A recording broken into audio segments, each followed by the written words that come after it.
మన్నవరానికి BJP తెదేపా గ్రహణంతో Srikalahasti మన్నవరంలో NTPC bill సంయుక్తంగా నిర్మింప తలపెట్టిన ఎన్బీ PPL విద్యుత్ ఉపకరణాల తయారీ ప్రాజెక్టును భారతీయ జనతా పార్టీ తెలుగుదేశం పార్టీల కుట్ర కారణంగానే మద్యం తరచుగా ఆగిపోయిందని తిరుపతి మాజీ ఎంపీ చింతామోహన్ అన్నారు. శ్రీకాళహస్తిలో సోమవారం ఆయన విలేకరులతో మాట్లాడుతూ శ్రీకాళహస్తి పరిసర ప్రాంతాల్లో 20,000 మందికి పైగా ప్రత్యక్షంగాను పరోక్షంగాను ఉద్యోగ అవకాశాలు కల్పించాలని సదుద్దేశంతో నాటి కేంద్రంలోని కాంగ్రెస్ ప్రభుత్వం మన్నవరం సమీపంలో ఈ ప్రాజెక్టుకు శంకుస్థాపన చేసినట్లు తెలిపారు.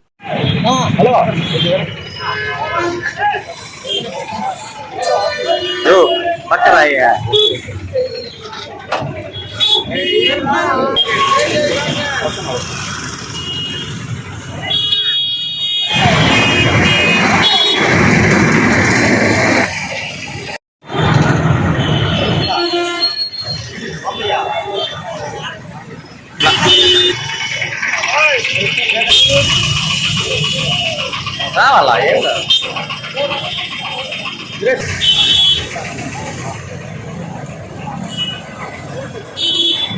ఎక్కువ ఉన్నారు. ప్రతి ఇంట్లో 2-3 ఉన్నారు. బాగా చదువుకోవాలి, వాళ్ళకు ఉద్యోగాలు రావాల్సిన అవసరం ఉంది.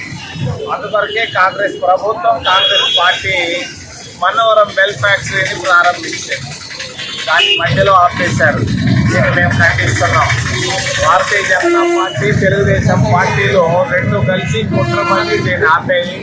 దీని కొరక మరి ప్రజలకు, కాళహస్తి ప్రజలందరికీ మరి క్షమాపణలు చెప్పాల్సిన బాధ్యత కూటమి ప్రభుత్వం పైన ఉందని తెలియజేస్తూ, ముఖ్యంగా చంద్రబాబు నాయుడు అమరావతిని గురించి మాట్లాడుతున్నాడు. అది దేవతల రాజధాని అంటాడు.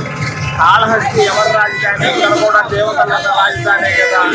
అటువంటిప్పుడు మన్నవరం బెల్ ఫ్యాక్టరీ పనులు ఎందుకు ఆపారు? వెంటనే ప్రారంభించి చంద్రబాబు నాయుడు అని తెలియజేస్తూ, కాళహస్తి మరి టెంపుల్లో చాలా మంది ఎండమారుతున్నారు. వాళ్ళందరినీ శాశ్వత ఉద్యోగస్తులు చేయాలని మేము కాంగ్రెస్ పార్టీ తరఫున డిమాండ్ చేస్తాం.